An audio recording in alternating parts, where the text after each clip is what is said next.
what's up? I'm Zoe. Welcome back to my channel. I am here to tell you about all of my favorite couples from TV, movies, books, whatever I can think of at this moment. I've been compiling this list over the past year. It's not very long because I don't want this to be too long. I have a lot of couples I want to talk about. I did a video like this last year around Valentine's Day, and I thought it would just be fun to keep up the tradition and do another one.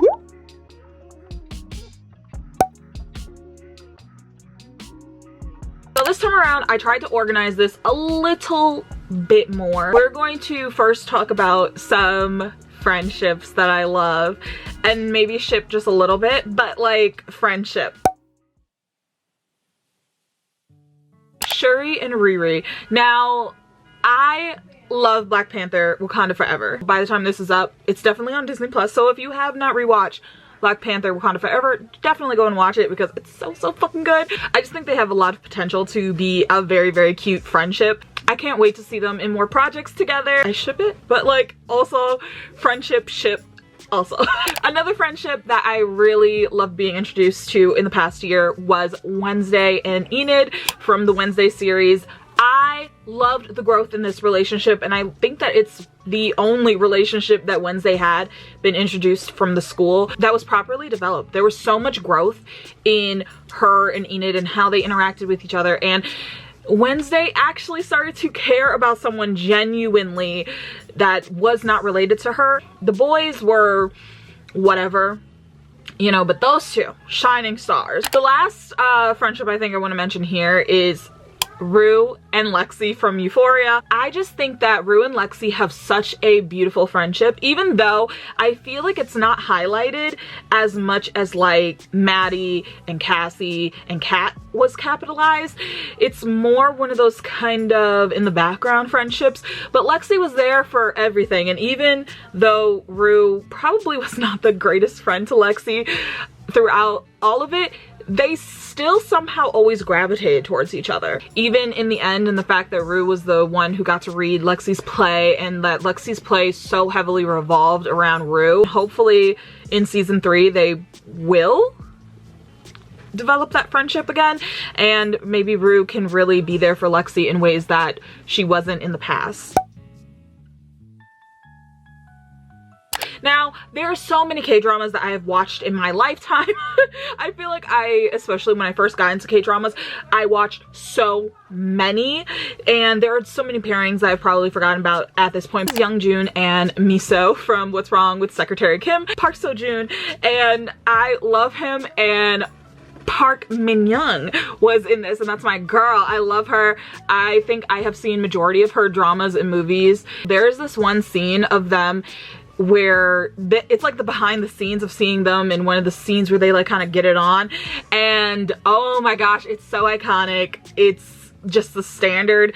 I love that they actually kissed each other in this drama, because if you've watched enough K-dramas, you know that they have a problem with kissing, which really ruins the vibe of the drama. I really just don't know why that type of kissing has such a hold on K-dramas.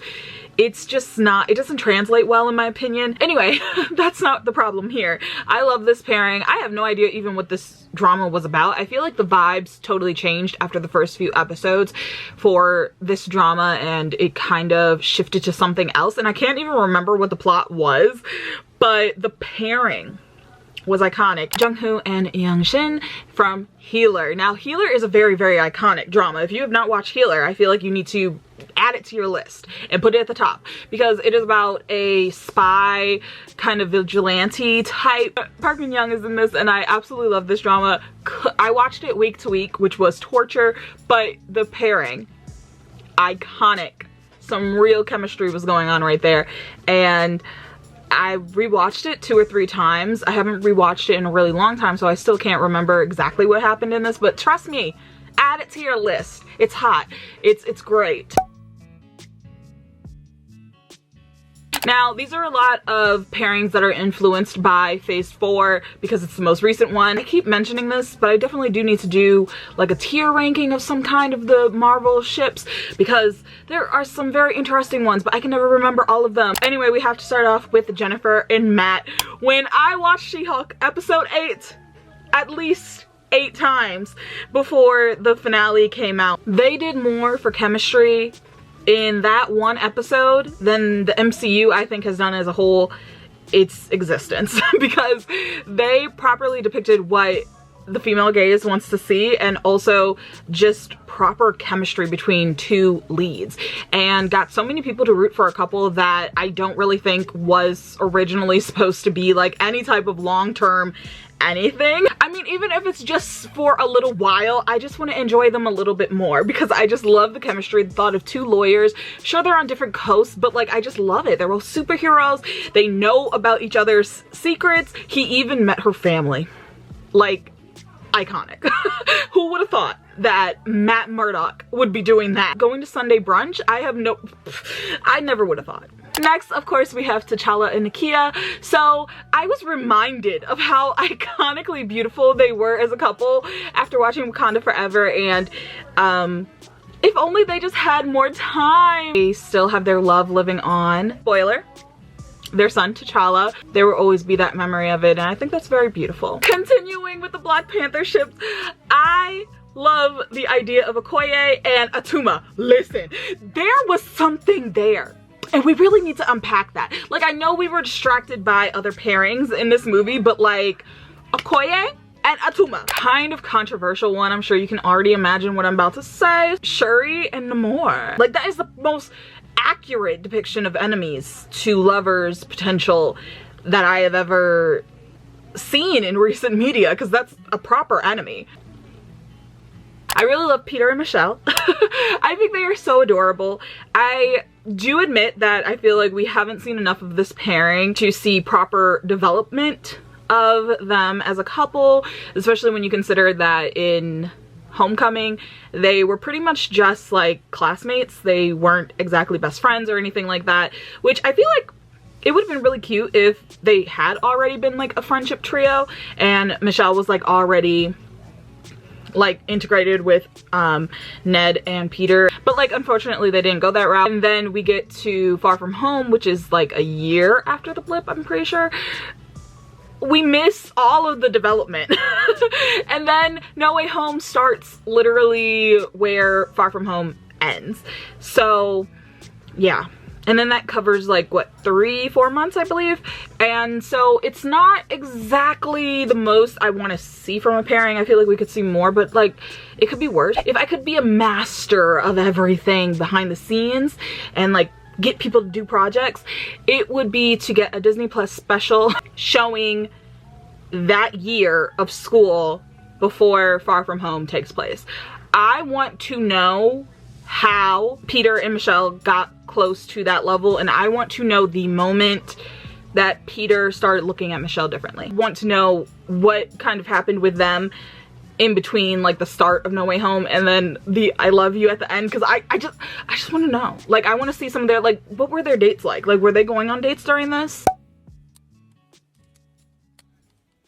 Next, I have kind of a random one that I didn't even think about until I saw it on one of the like couple things people were talking about on TikTok, and that is Dan and Blair. Now, Dan and Blair is a pairing that was very brief on Gossip Girl, but I just remember thinking that this was a pairing that shockingly had a lot of potential, and it really stayed with me, even though I feel like if I rewatched Gossip Girl now, I would have so many different opinions about it than I did when I was first watching it. I feel like I watched it 1 or 2 times through when I was younger, and I haven't rewatched it since, but like I just remember loving Dan and Blair and liking how different it was in comparison to like everything else. The next one is another proper depiction of enemies to lovers potential that never happened, and that is Zuko and Katara. Now, this is an iconic one. I feel like a lot of people came away from Avatar: The Last Airbender, which is the superior Avatar in my opinion. Realistically, this pairing would never work out ever in like the actual whatever, but for me, I guess I just liked it because I never really liked Aang and Katara together. I was never that girl, never cared about it. It gave me kind of an ick when I was younger. Something about those few Fire Nation, about those episodes, I don't know. I always come back to it and I'm just like, there was so much potential there. Last but not least for this list, I am going to mention a pairing that I truly, truly miss that is an iconic pairing from a movie series that I love so much and miss and wish they would continue in some way, some fashion. I want more. Hiccup and Astrid from How to Train Your Dragon. I love being able to see them go from pretty much not being friends at all, just kind of knowing of each other. Hiccup obviously having a crush on Astrid, building friendship and her really noticing him, and then being a couple, and then just getting married and having kids. Anyways, those are all of the pairings that I wanted to talk about today. Let me know some of your favorite couples and pairings, whether they're from K-dramas or Marvel ships or friendships that you really love. And that's everything. Thank you so much for watching. Bye. Only living the dreams, baby.